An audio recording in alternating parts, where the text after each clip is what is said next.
Hello, humans, and welcome to another episode of Gen X Gamer. My voice is a little rough, but I'm going to try to get through it here. Listen, guys, what is the responsibility of a parent towards a kid that is playing video games for 6, 7 hours a day? What is the responsibility that a parent bears when a kid is spending microtransactions without letting the parent know? Right? Guys, being disciplined is hard. Let me tell you, my wife and I see it. I deal with it with my family here, with the grandkids when I'm taking care of them, for example, and their parents have to go to work for A, B, or C reasons. I have to monitor how much time they're going to spend on the screens. I have to make sure that they do their homework. I do my homework, for example, with my grandson. We do math homework together every day, right? Every day we sit down and we do math homework. And before he plays a video game for a long period of time, we're doing homework. And when I'm training adults, guys, let me tell you, one of the hardest things to do is for these people to put their phone down so they can listen to what I'm saying. I literally have to threaten them with some sort of punishment in order to get the phones put away, right? Because it's incredible. Everybody's addicted to a screen, and being a parent is hard already. There's so many things in life that you have to, protect your children from, your family from, and a lot of parents, and we see it, with my wife, just put a screen in front of their kids so they don't have to deal with them, because it's hard, right? The tough part of parenting is the discipline, is telling your kids no. And we live in a Western society now where, people want to give everything to their kids, and everything that the kids are saying is right. They worship their kids, and they have a very hard time giving them discipline. And a lot of parents put a screen in front of their kids in order to adjudicate their responsibilities, plain and simple. And it's a type of society we're building that just worships screens. That's their God. That's their religion, right? And it's not only the young kids, right? It's not only the younger folks. It's not only the Gen Z. There's people that are older. I have contemporaries of mine who are doing idiotic things for attention on social media.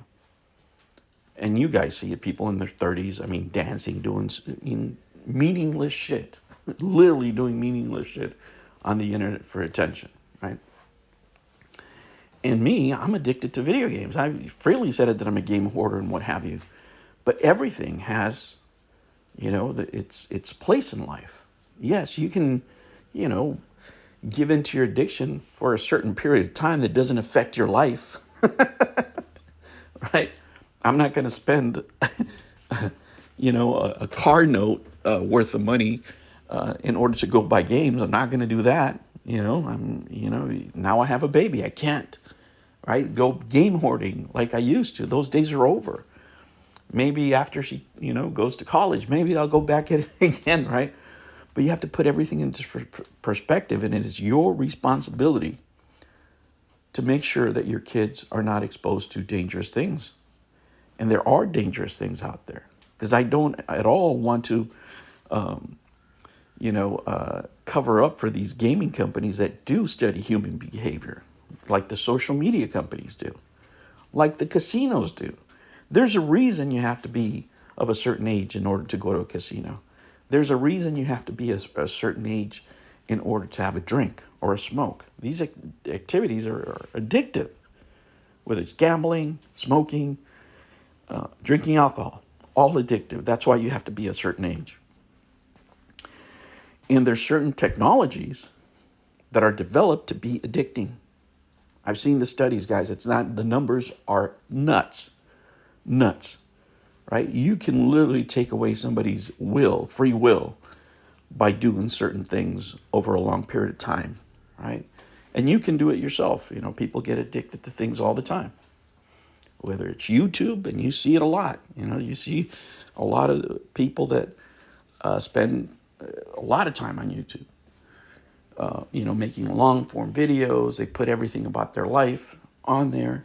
You see it on TikTok where, you have adults of still a productive age seeking attention on TikTok and using a lot of quality time that they should be using on other things,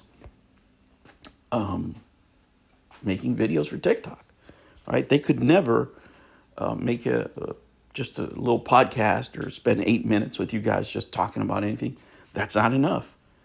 They need an hour. They need 3 hours. They need 6 hours. Whatever it is amount of time, that's what they need. And these are the people that are in charge of regulating the screen time of these kids. How do you think that's going to go?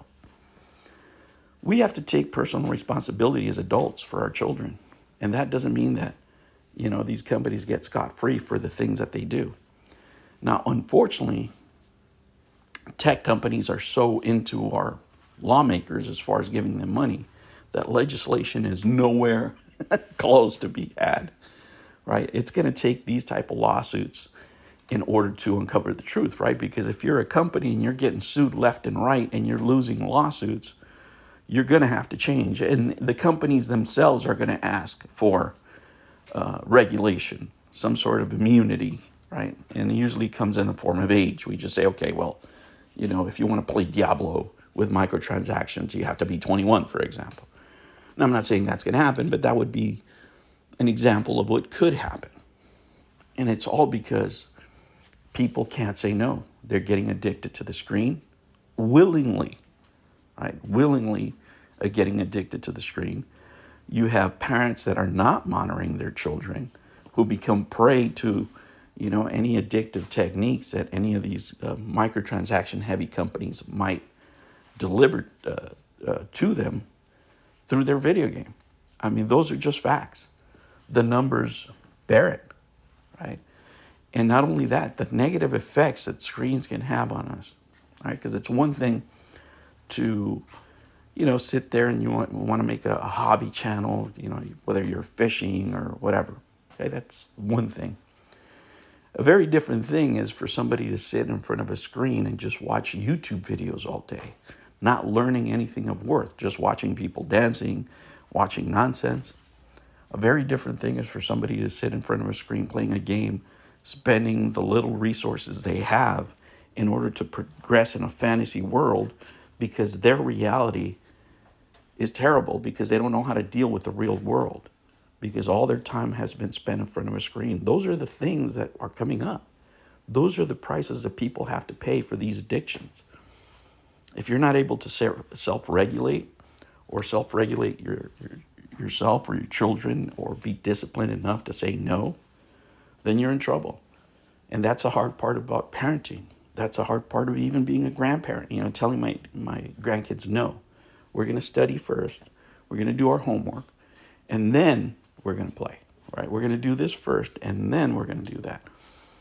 And it's just part of life. But in the end, they'll be thankful for it.